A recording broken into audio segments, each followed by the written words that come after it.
Hi cheese friends! Today I'm going to show you how to make cheddar cheese, but with an easier recipe than a traditional cheddar. It's a quicker process, and it doesn't involve the flipping of the slabs like the traditional cheddar recipe does. This video is a little longer, but stick with me. I show you two different ways to age this cheese. One is a quick way, and the other involves growing some mold, and it gets a little scary. Plus, I'll show you some troubleshooting tips, just in case you run into a little trouble, like I did. Come into my kitchen, and let me show you how to make farmhouse cheddar.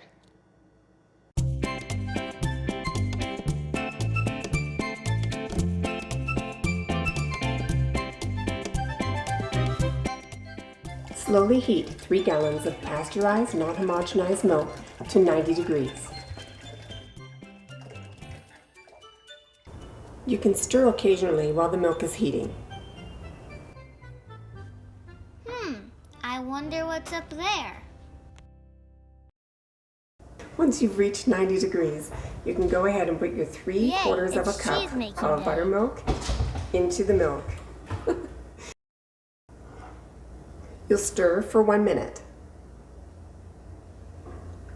Make sure to use a top and down stirring motion. That will help ensure that all of the culture gets through the milk evenly. And then turn off the heat and cover the pot and let this milk acidify for 1 hour. We'll see you in an hour. See you in an hour. And now it's time to add the next ingredients. The first ingredient we will add is calcium chloride. And we'll take a 1/4 cup of non-chlorinated water. And then we'll add 3/4 of a teaspoon of calcium chloride. Now I'm adding calcium chloride because I'm using pasteurized milk. It helps set a better curd. And then you'll pour it into the milk.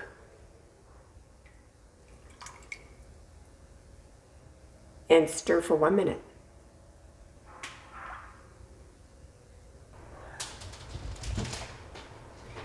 Okay, the next ingredient is going to be annatto, and that's because I would like this cheese to have a little bit of an orange color, not too much. I'm just going to do 6 or 7 drops today.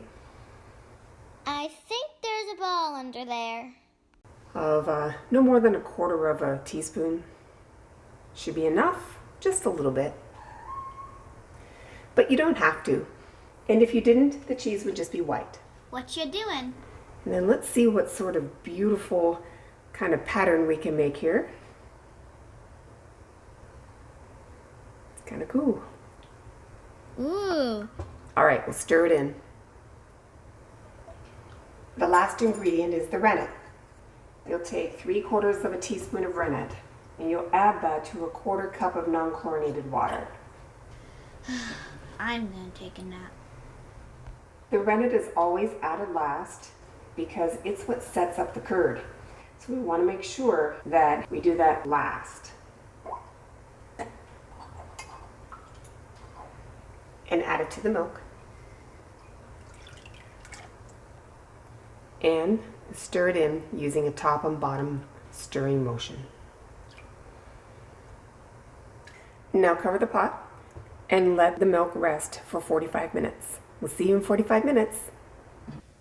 While we're waiting for the milk to coagulate, you're going to go ahead and take about 1 gallon or so of water, and we're going to heat it to a boil.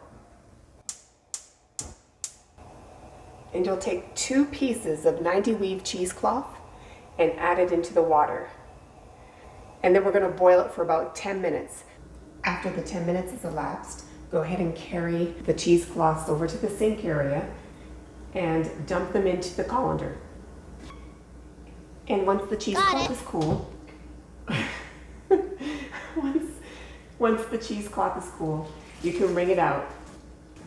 And you'll stretch them over the colanders. My hands are very clean. All right. All right. I have some new rubber bands. Got it again. Or not. I need to get those from her for a minute because they're actually not good for her. I don't want her to eat them. Did you just take my rubber band? Yep. You did. Can I have it back? No. Yes, you know it's not good for you, right? Ugh, fine. All right, I have some clean ones. So you can just take the rubber band and then just put it around the edge of the colander. It's just a little trick I use to help keep the cheesecloth in place while I pour.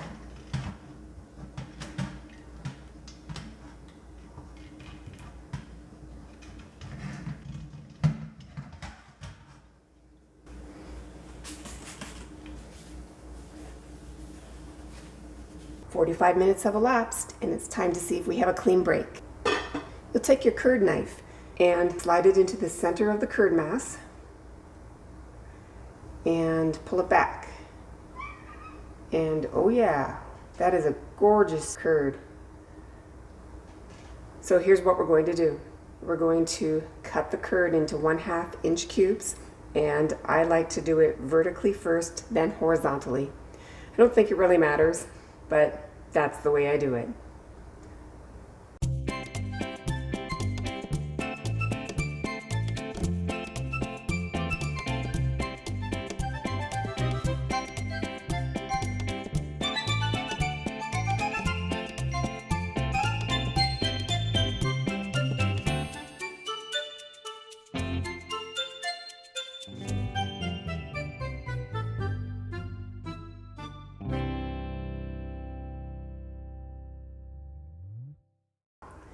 And let the curds rest for 5 minutes. See you in 5 minutes. Now it's time to stir the curds. Turn on the temperature, and we'll heat these curds from 90 degrees to 100 degrees Fahrenheit over the next 30 minutes. You want to take the stirring nice and slow, especially in the beginning. And you'll want the temperature change to be as slow and as I'll put a even link as to possible. all of the ingredients used in this video in the description Don't get box to 100 below. too quickly. You want to get to 100 right at the end of the 30 minutes. If you see any whale curds, like this one, no problem. Just cut them with the edge of your spoon. All right, this is what the curds look like 10 minutes in. They're starting to shrink, looking good. Here are the curds at 20 minutes. They're continuing to shrink, looking good. If you're wondering where YumYum is, here she is. She is always at my feet. Boo! What's that? And here are the curds at 30 minutes. They should have shrunk down to about the size of, I don't know, peanuts or kernels of corn. And if they're not about that size, just stir for an extra 5 minutes and call it good. All right, it's been 30 minutes. We're gonna go ahead and allow these curds to sink to the bottom of the pot. And we will wait for 10 minutes for them to do that. So I'll be back. We'll see you in 10 minutes. And now it's time to pour the curds into the colander. But before we do that, we're going to pour off some of the whey so we can reserve it for future uses. And now you're going to pour the remaining of the curds into the cheesecloth lined colanders, half in each colander.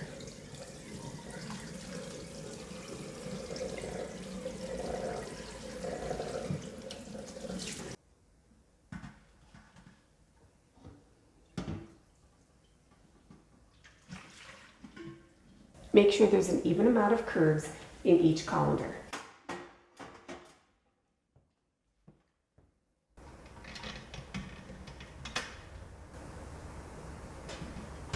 You just take the four corners and gather them all together.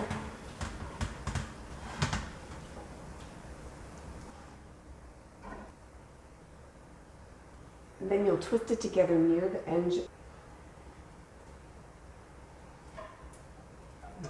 Thread it onto the dowel.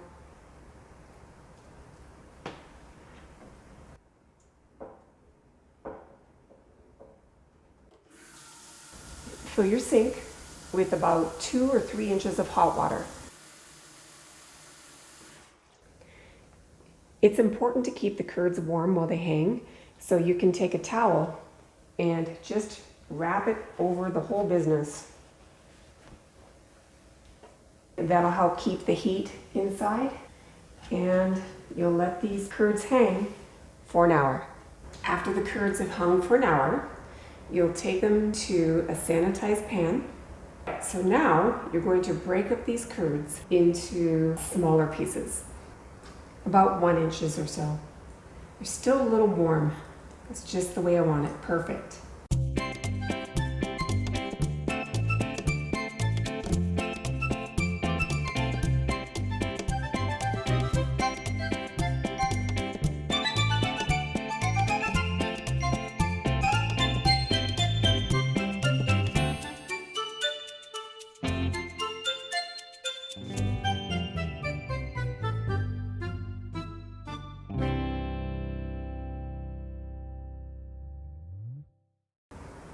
The next step is to salt the curds, and we'll use non-iodized salt.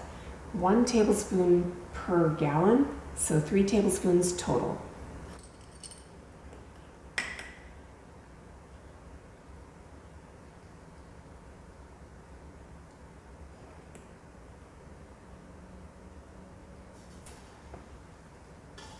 And now you'll melt the salt into the curds with your hands. Now you'll set up the press. This is a homemade press that uses free weights to apply the pressure to the cheese. So you're going to take a cheesecloth lined mold, and this cheesecloth is thinner than the cheesecloth we use to hang the curds. Here, I'll show you. It's really thin. It's a 10 weave instead of a 90 weave, and that's what you want to wrap in the curds now for the pressing stage. So you'll take the curds, work quickly. The warmer they are, the better it is for you.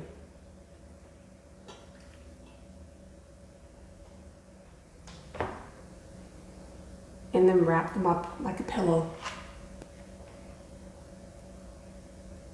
Beautiful. Follower goes on top.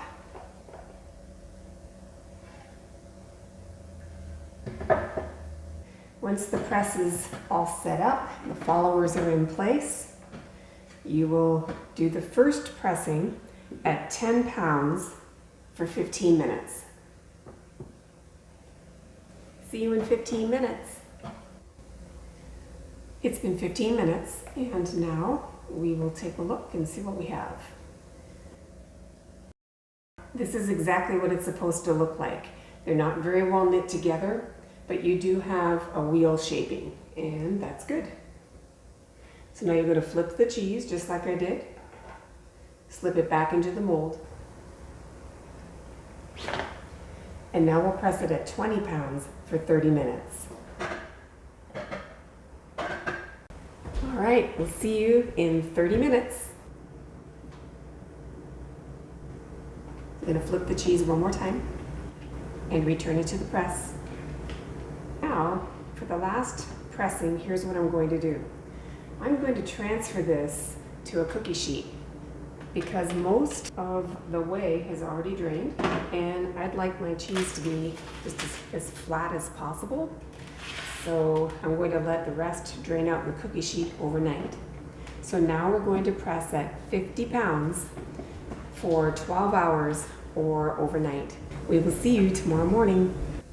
Good morning, cheese friends. Let's have a look at this cheese.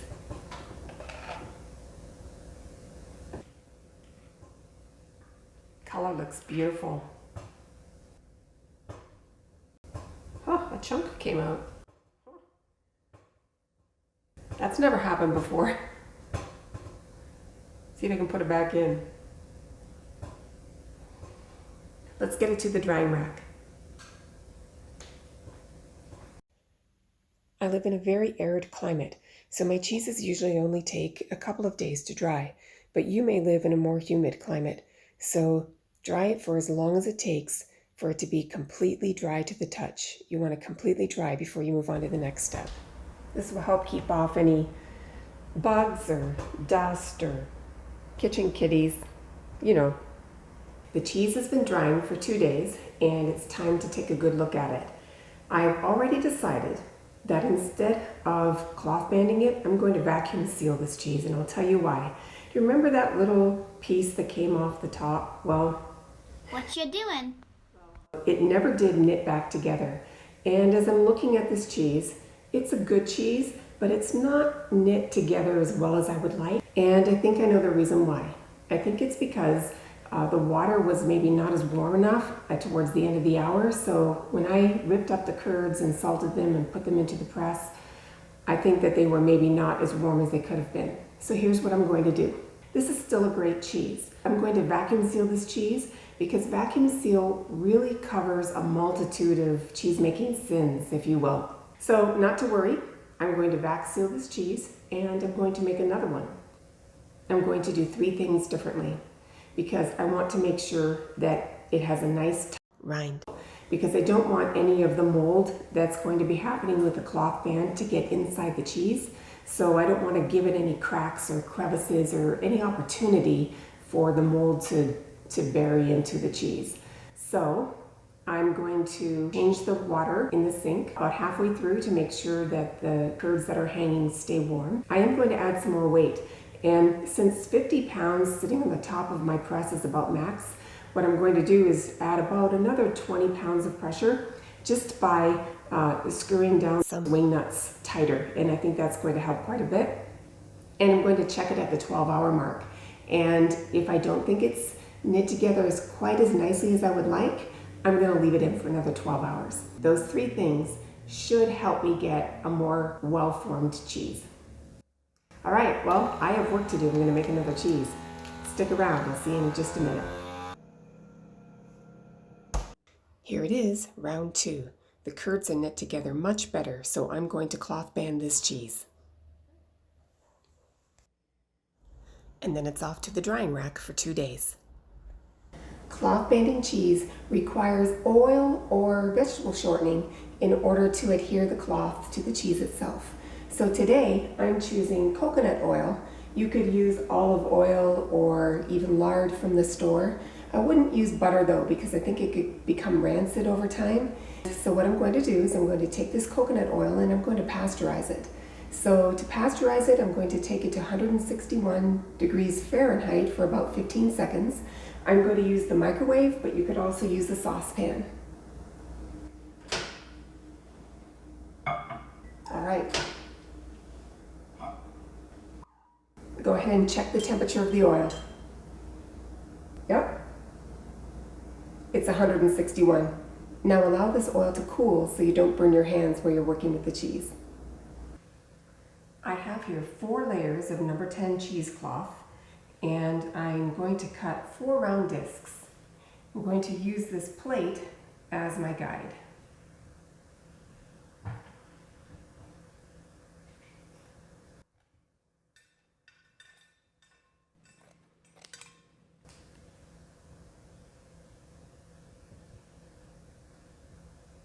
Here are my 4 round discs. You're squishing me. Okay, here's my beautiful Farmhouse Cheddar, and overall I think the pressing went pretty well. When I pulled off the cheesecloth, I did get a couple of chunks that stuck a little bit, but I'm really not too worried about that. I think it's going to be just fine. So here's the next step. You'll take your oil and you'll pour it all over and just rub it in really well. My hands are very clean. The board has been sanitized. I'm really just doing my best to keep things as sanitized as possible. The whole reason for cloth banding cheddar is to create a lard and cloth case, if you will. And the reason we're trying to do that is it helps keep in the moisture, it helps keep out bugs, make sure that everything is completely covered. That looks good.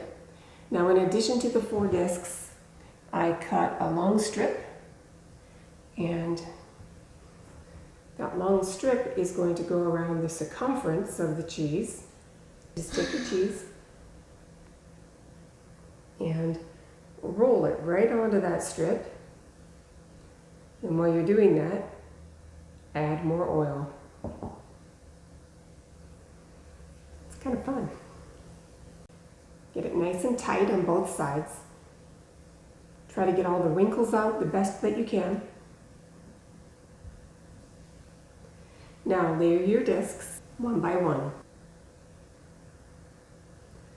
One on the top.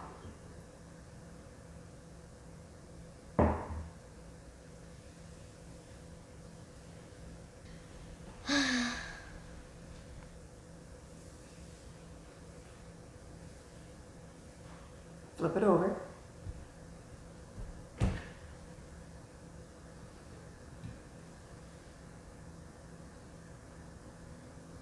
And one on the bottom.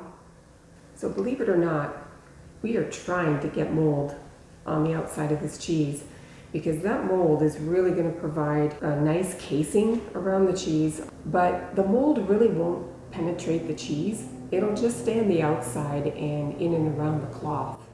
It's going to get a little scary. I think there's going to be a lot of mold on it. But the mold is also supposed to impart a pretty wonderful flavor. So the expectation is that this cheese will be a little drier than if I vacuum sealed it, and that it will be a little crumblier, but it should have a different taste than a vacuum sealed cheese. So I'm looking forward to that. Last one.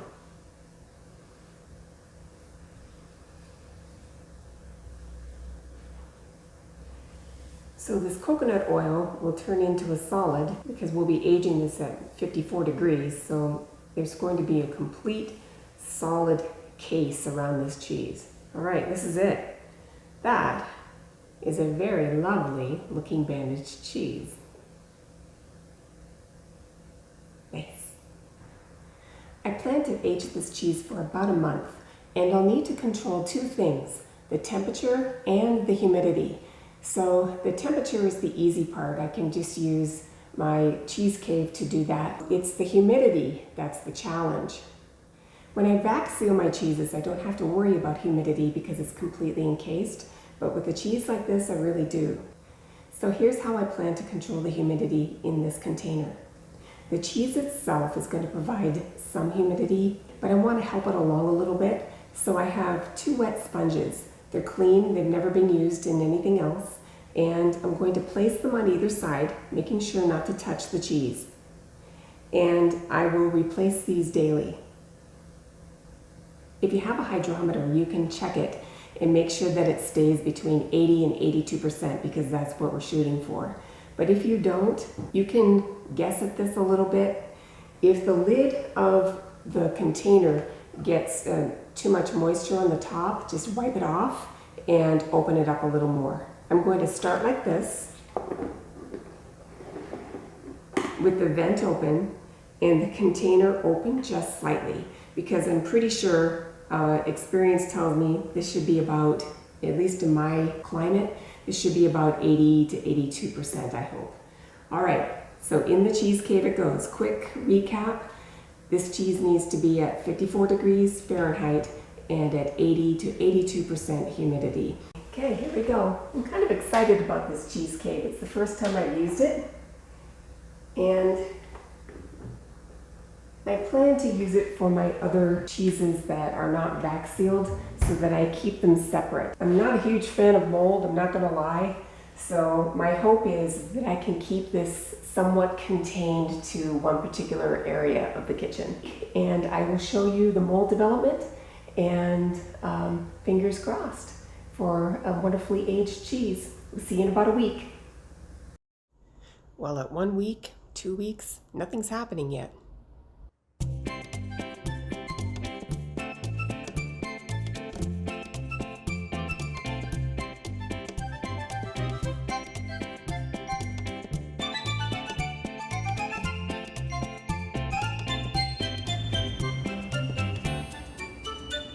It's starting to look a little scary, so I'm going to take this outside and clean it up. I don't want these mold spores to be left in the house. Starting to get real.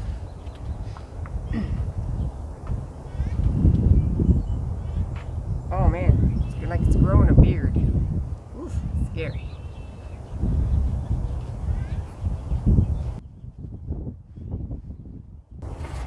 I've sanitized the container. I don't know if it really matters or not, but I'm gonna do it just to kind of keep things under control a little bit. I'm gonna put the cheese back in.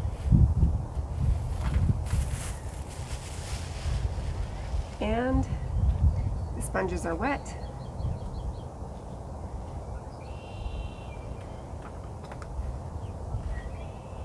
All right, I'm gonna go another 2 weeks.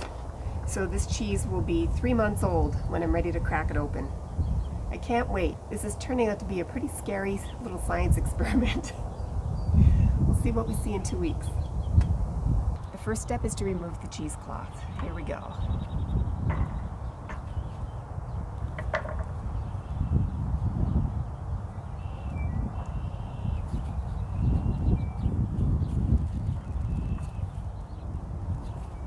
The reason oil is applied is to protect, of course, the cheese from getting as much mold on it as possible. I've been doing some reading and it's been suggested that the mold actually eats the oil that was applied. All right, that's not too bad for a first run.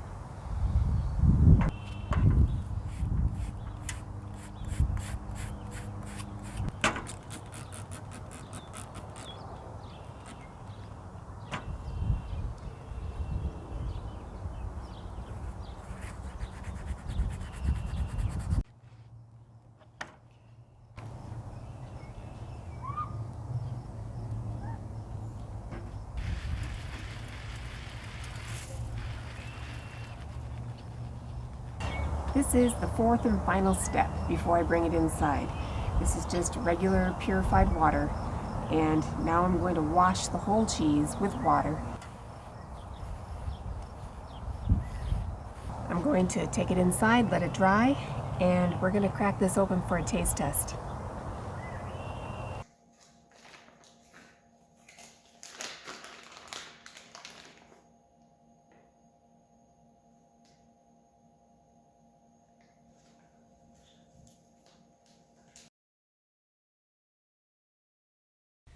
It smells good. What are you doing? I like this one. Let's taste these cheeses. Can I have some? I'll do the vacuum sealed cheese first.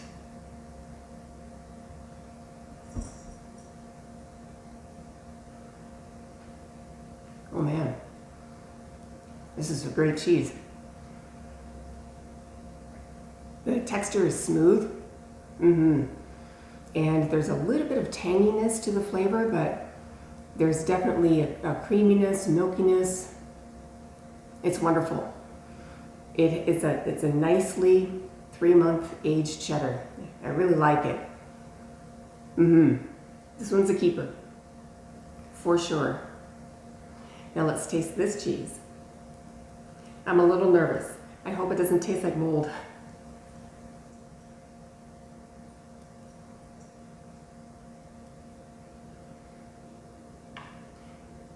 The texture is definitely more firm. The curds are better knit together.